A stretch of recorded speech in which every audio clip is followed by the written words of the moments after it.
this movie was going to be hot garbage. In fact, many people still do think the movie's going to be awful. And it might be too late to change that perception. It's just so ingrained at this point. And the ad campaign for this film is so bad. So bad. I'm shocked at how bad the ad campaign for this movie is. It's a very different movie, and it's full of so many surprises. I'm not quite sure how you could I'm not sure if you could do a better ad campaign. And that's something else. Nia DaCosta might have directed a really good movie, but maybe she didn't think enough, like Gareth Edwards maybe to a degree. And I love that movie too, but it didn't connect. Maybe she didn't put her business hat on. We've talked often about how a good director and a producer will make sure they have the trailer moments in their movie and that they shoot those first so they're ready for the trailers. John Carter of Mars, another movie that I liked, which just crashed and burned and had a very bad ad campaign. That was another pleasant surprise. That's actually a very good comparison for this. If you like John Carter of Mars, I think you might like this movie. And I like that because that's not a female-oriented comparison, because I believe this movie should be able to go beyond the female and female-esque audience. But again, we'll see. It might be too late for the film. This might be like Elemental. Oh, that's another great comparison. I love that. Where everybody goes and says when they see it on digital and Disney Plus, oh wow, this is actually really good. But getting people to the theater, especially during the crowded holiday season, and that this is going to lose its premium screen so quickly to Hunger Games, might be too tall an order. And of course, because of the day and age that we live in, if you like a movie or change your mind on a movie, as I have, I'm as surprised as you. Some people question your motives, but I've always told you what I honestly think, for good or bad. We've disagreed on a couple of movies here and there. And I don't know if everyone's going to agree with me on this one, but I think more will than not. I don't think this is going to be like one of the super divisive ones, and I think it's much better than Birds of Prey. Creatively, business-wise, I'm not sure how it's going to go. And I think it's a lot better than the first Captain Marvel. So, I wouldn't expect one of the greatest movies you've ever seen, but I think it's really, really fun and I know everybody doesn't like, fun and cute isn't the description everybody wants to hear, but that doesn't mean it's not a good time. All right, so when I went to see this movie, you know how they say try to go in with an open mind? I could not do it. And I did try, but the ad campaign was just too awful. And I was sitting in the theater, the IMAX theater, waiting for the movie to start, talking to a fellow critic. And I literally said, I hope this movie isn't too bad, because I've not been enjoying the online discourse. I mean, that's another crummy thing about, the movie space today. It's been no fun, no matter what side that you're on. And again, as I said, that's not only the fault of kind of society, but also the trailers and the clips are just awful. And again, I don't think this movie was engineered for a good ad campaign. And that's something Kevin Feige might want to put in his Marvel Directors School. And then when I was sitting there, I looked up at the poster that they had projected on the IMAX screen while we waited. And I really did say, I wish the movie was as cool as that poster, because that poster is cool. And you know what? The movie is as cool as that poster. If you look at this poster and you're like, that's cool, you'll probably like this movie. So as I said, this has to be one of the worst advertising campaigns of all time. And I think that the movie has also been hurt, let's be fair, by some of the people who are associated with it, in front of and behind the camera, who've had some real bad PR missteps. They've been treated poorly by the press and the general public, or some fans, let's say, but they've also kind of made it worse, or leaned into it. And they've made choices that I would not recommend. So that's an issue. I think they're still recovering from it. I don't know if they can.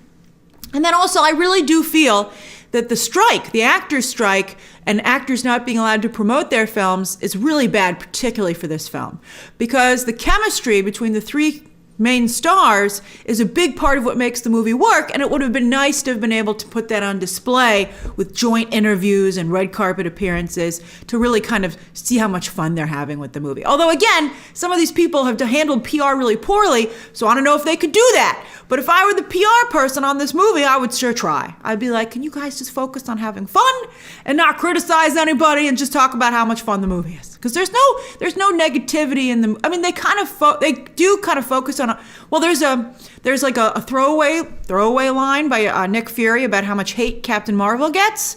But you can't refute that. It's true. No matter if you feel it's earned or not. I mean, it's just at this point a cold hard fact.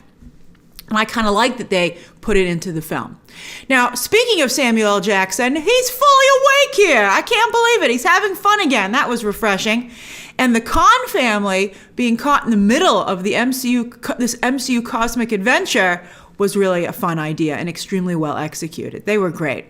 I know sometimes people get tired of MCU comedy and sometimes it can go too far, Taika Waititi, but this was really funny and I really liked it. I mean, I'm going to talk a little bit later about Freaky Friday, but it's that kind of funny, but in a good way. I thought it was going to be lame too. I can't believe it.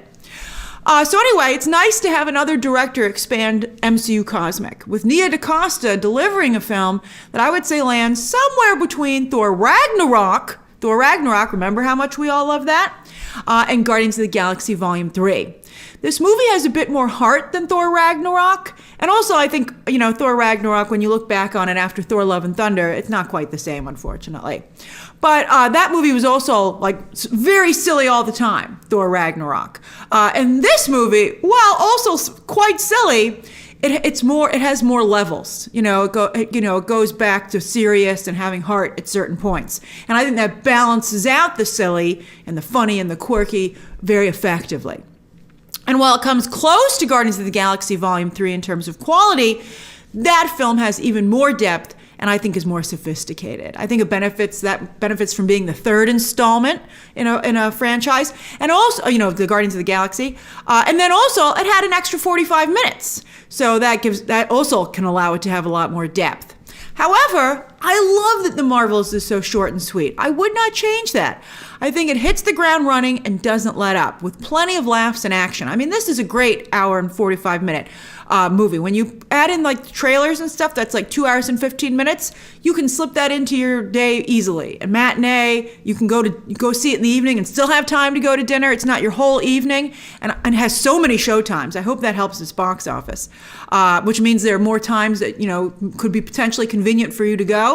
I mean, you dip in and out, and you're like, well, that was fun. And so I think it was right to make this movie this runtime. And because of its fast pace, that allows them to put so much into the film. So it doesn't feel short either. You're like, wow, so much just happened. And then it gives it ejects you.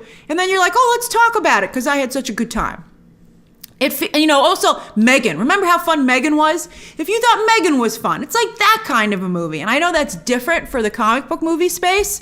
But remember, Marvel, when they were first kind of getting going, one of the things that benefited them was that they would mix in different genres. And I think that's great, and they do that here. But it's a shame that I hope people kind of think about that, because I think it makes the movie you can understand it more. Like the new Mean Girls trailer plays in front of this, and that is a good fit with this film. But I guys need to go to see this movie for it to do well. So I get nervous with some of the comparisons. I would think guys could enjoy this. I mean, it's fun.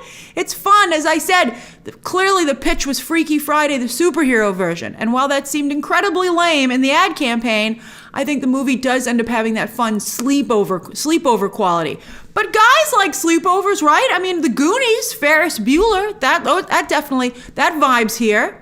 And while I know some of us had felt that Captain Marvel was unfortunately cheated out of a proper sequel after having a $1 billion movie, I actually really liked the way this turned out. I think it was quite charity's not the right, because these other characters earn their place, but it was very admirable of Brie Larson to decide to use her sequel and agree to it as a vehicle to introduce and further other further faster baby other female superheroes. I mean, and they do it well.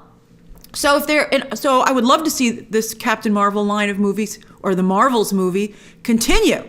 And if they're able to make another one, I would love to see Freaky Friday stars Jamie Lee Curtis and/or Jodie Foster join in, because they would actually fit perfectly. Also, if you enjoy Jamie Lee Curtis shenanigans, and in many of her movies, not just Freaky Friday, you would enjoy this film. Jamie Lee Curtis would fit so well here. It's crazy. All right, now back to the horrible ad campaign, which truly is just so awful, so bad. So the only silver lining to that, though, is that there are a lot of surprises in the film. And I even knew a lot of stuff going in, from, my sources. And I still, although I'm looking a little less these days because I want to be surprised when I watch the movie. And I enjoyed so many surprises while watching this film. It was really nice and a welcome change of pace. And I'm not just talking about the post-credit scenes, which I knew. I knew them extensively going in. Those I knew. And they've, as other scoopers have gone into more detail, which, I feel bad about. And in fact, the full credit scenes are up on social media, which is really unfortunate and not cool.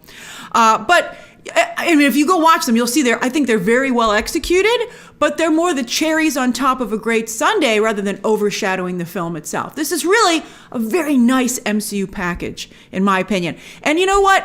I do like the comparison to Winter Soldier, but just kind of like with a different genre. And Winter Soldier, like back in the day when, the movie itself was great, it mixed in a fun genre, and then it had a great little tease for what was next. I mean, I really feel that this is that. And it's unfortunate that maybe this is a genre that's some comic book fans just can't get themselves to go along with, which, again, as I said, would be unfortunate. I mean, if you want the MCU to have longevity, it has to be able to expand like this. But again, based on the ad campaign, it just looked so awful. But tons of surprises, especially if you're a comic book fan. There are big and small nods to Marvel comic book storylines, as I said, throughout the film. And I hope they're not ruined for you. Because, again, it was so nice to be like, oh, I didn't know that these characters were in this movie, and I didn't know this was going to unfold this way, and that's very funny.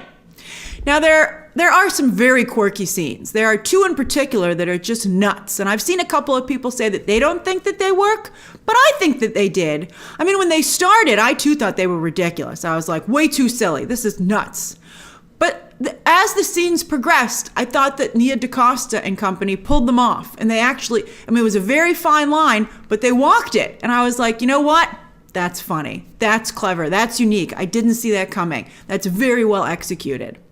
So yes, Nia DaCosta. So much promise going into Candyman, a movie which had incredible inventive visuals, but just ended up not coming together narratively or as a piece of entertainment.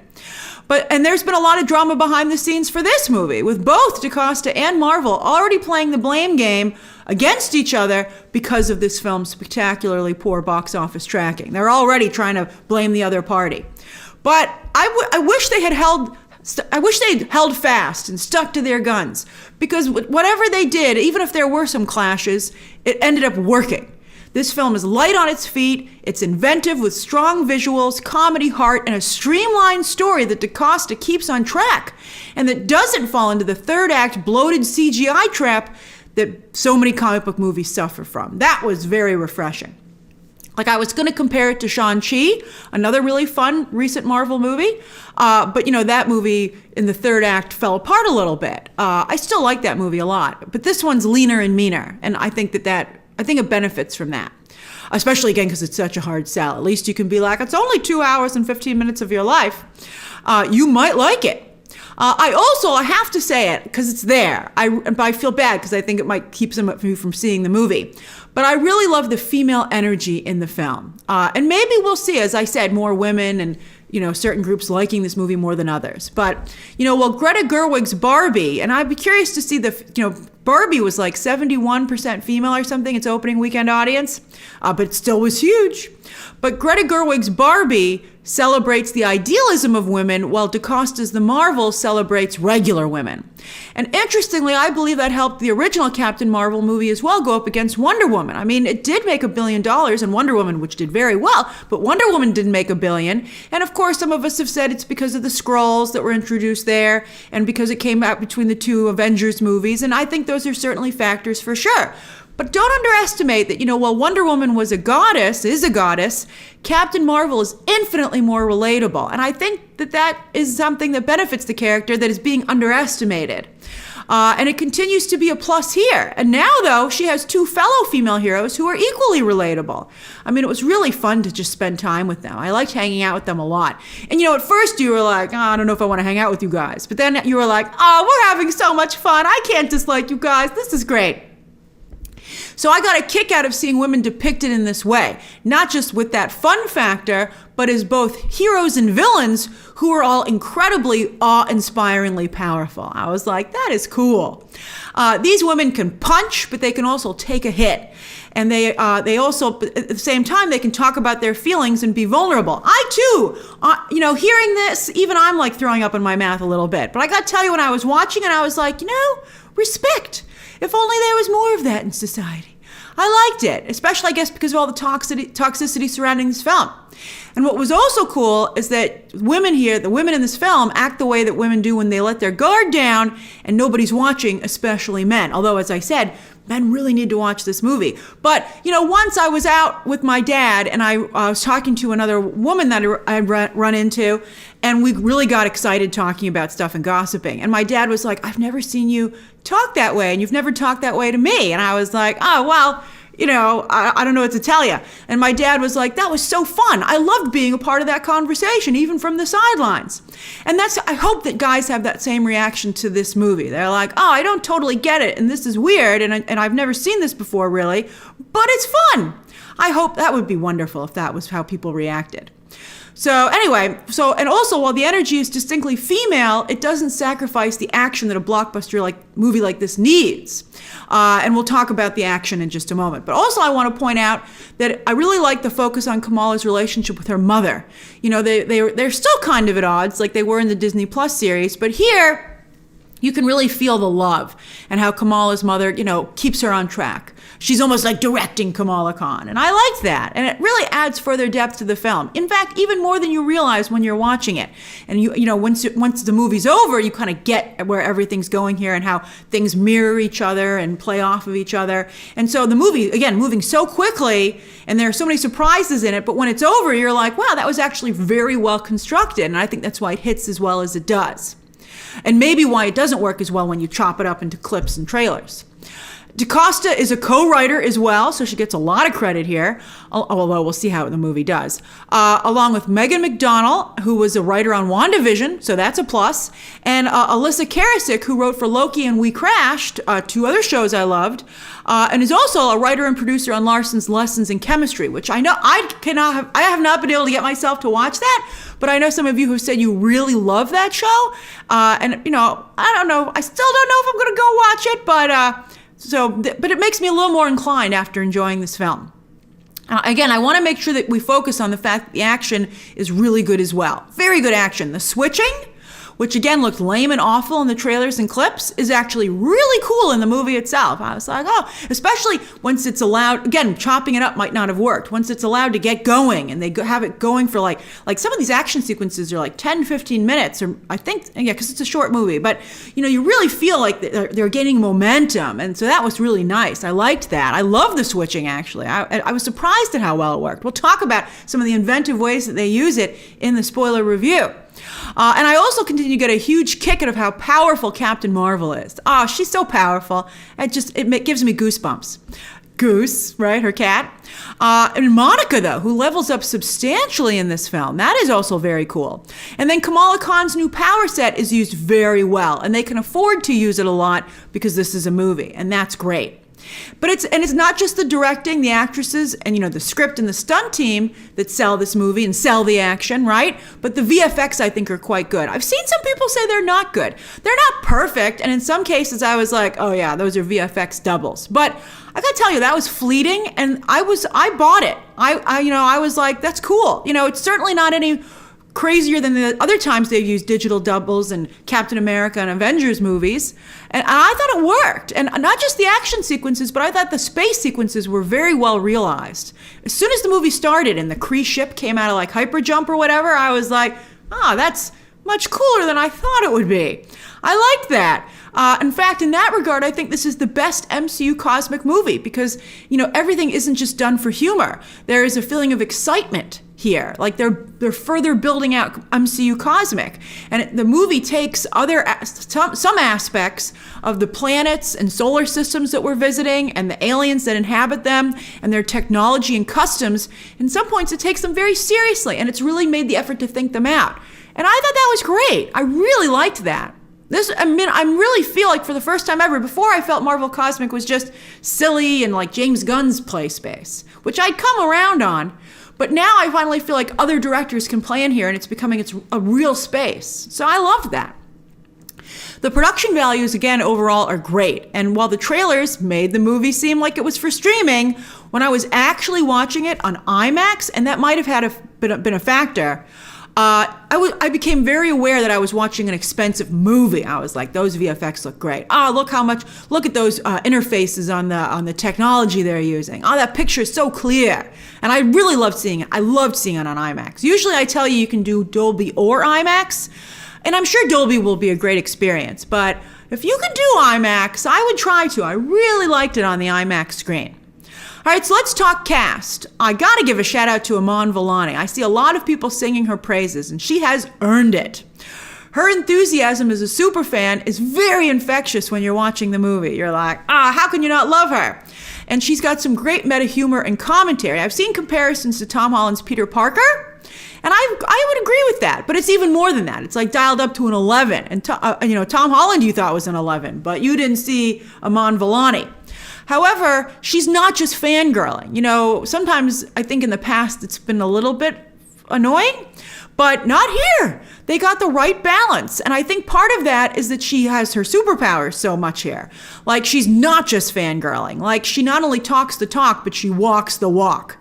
And that is appreciated. Like, she doesn't just want to be a superhero. She has the goods. She can do it herself. So she doesn't become a burden. You're like, oh yeah, you are good. Come on in here. So that's great. And then also because she knows so much about superheroes, it actually ends up being helpful to the group. That she has some good ideas. And not just what they should do as a team, but she's kind of like their marketing person. And I have to say, especially for a movie that has such bad marketing, she's good. I wish Kamala Khan had done the publicity for this film. I think she would have done a better job. Teyonah Parris' Monica Rambeau, interestingly, has become the brains of the team. In the comics, Maria Rambeau is not a scientist. So this is a nice development for the character because, at least not any of the stories that I've ever read. She goes from just reacting to being like a first responder to being someone who identifies problems and formulates plans to deal with them. She is the science bro or science gal of this movie. And so she does a great job. Also in the comics, she hardly ever uses her intangibility, but here she uses it all the time. And I love it. I mean, a part of me was like, well, what about Kitty Pryde? What are we going to do with Kitty Pryde if Monica Rambeau is going on intangible all over the place? But it's used so well, it just got me excited for Kitty Pryde as well. I was like, that looks great. And there's other cool moments that I don't want to spoil, but I really liked Monica Rambeau here. And as for fans of Monica Rambeau in the comics, there are a bunch of fantastic nods and Easter eggs to her and Captain Marvel's comic book history. And as a comic book fan, I got a real treat out of that. I was like, oh, that was cool. Oh, I get what you're doing there. I get what you were referencing. I love it. Now, in this movie, both Monica Rambeau and Kamala Khan are leveled up to be almost the level of Carol Danvers power-wise. But not quite, because Carol Danvers continues to be an incredible powerhouse. So powerful that it scares her. And that's all I'll say. But I like that development a lot. But even with just the little glimpses that we get of her raw power, I mean, maybe the movie could have been a scooch longer to lean in that a little bit more, maybe with an opening sequence. Boy, I was mesmerized. I was like, that was cool. And there's a lot left to explore with this character. This movie, though, I think is less about exploring Captain Marvel and more about exploring Carol Danvers. And on that front, I feel it's very successful. This, again, is the non-spoiler review. So here I'll just say that I thought that in the trailers, Carol interacting with Goose was like super corny. And I was like, why are you leaning into the cat lady stereotype? That's the last thing this movie needs. But people do love cats. And we talked about that even with Mario a little bit. But, I even enjoy Catterday every Saturday on Twitter. And then in the movie, for some reason, I was like, I can't resist any longer. I actually love Carol and Goose together. Like when he hops up on her shoulder for space adventures, I was like, that's awesome. I just couldn't dislike it. It was just too fun, too cute and adorable and too cool. And as I said, Samuel L. Jackson seems a lot more engaged as Nick Fury here than he has in a while. And the Khan family have a surprisingly large presence in the film that they totally earn. They are fantastic. And then there's Zawe Ashton, as the villain. I mean, she did a surprisingly good job considering how bad she looked in the trailers, and you can see how far down she is in this review. So keep that in mind with your, and managing your expectations. And Marvel still has a huge villain problem, for sure. But at least her villainous goal in this movie was actually easy to understand, and I thought actually somewhat interesting. I was like, oh, when they finally explained what she was up to, I was like, oh, I get it. I kind of like that, and I like how simple it is. Plus, she had some great stand-up moments. She had some great visual moments. Oh, I can't wait to talk about them in the spoiler review. I was like, that looks awesome. Like, it looked right out of a cool comic book page, like a full-page panel. I was like, that was great. Park Seo-joon's role is very, very small, but certainly memorable. Certainly memorable. And, a lot more dignified than I thought it was going to be. And then, as I said, there are some cameos, which we'll discuss in the spoiler review. I hope nobody ruins them for you, and I hope you don't see them on social media in advance, because in addition to, even if you've heard about them a little bit, seeing them is just totally at a different level. So also, on that note, there are 2 end credit scenes still. One has been tacked on to the end of the film, so it almost seems like the end of the movie, but it's an end credit scene. So they're both still there, and I think they're both very good, very well executed. They get you very excited for what's next, but they don't overshadow the film. So I appreciated that, and I think that's because they don't show too much. They don't overplay their hand. They are very much teases, and I think that's important. And then also because the movie itself, I feel, is so strong. You couldn't overshadow it. You'd had such a good time with the movie, you just added to that fun with these end credit scenes. The second one is a mid-credit sequence, end credit sequence right after like the main title sequence that they have at the end. So as I said, I think this is a strong film. I think it's not only an improvement over the first Captain Marvel movie, but it further expands the MCU cosmic. And it sets up the ability for Carol Danvers to not just share the stage, but to also potentially introduce other female heroes. And I think that's exciting. I mean, wow. I mean, I've always liked the idea of A-Force, but I never felt that they really did it very well. Although I liked that moment in Avengers Endgame. But I thought like the comic never really worked out. I was like, oh, this could be good, but it's not. But here I liked it. And I would love to see I would love to see this line of movies used for that going forward, if they get the chance to continue. And it's a real shame, again, how this film was promoted, some of the missteps made by the people who are associated with it and made it, and then also where we are right now in the fan space. But we'll see what happens. And Nia DaCosta, again, I think she ended up being an excellent blockbuster director, but it might be too late. So so we really have to see let's see what the Rotten Tomatoes score is. Let's see what the box office is. But I enjoyed it. I really enjoyed it. So that's I really thought it was fun. I would see it again. I'm having trouble convincing anyone to go with me, so I don't know if I will. Maybe we'll do a watch along. Maybe this will be one of those movies we'll try and do a watch along for, because it's fun. So that's my non-spoiler review for the Marvels, which I recommend, again, you try and see on IMAX. And be sure to come back later this week for the Marvels spoiler coverage. Share your thoughts down below, subscribe today, and of course, as always, you can check out some more videos right now.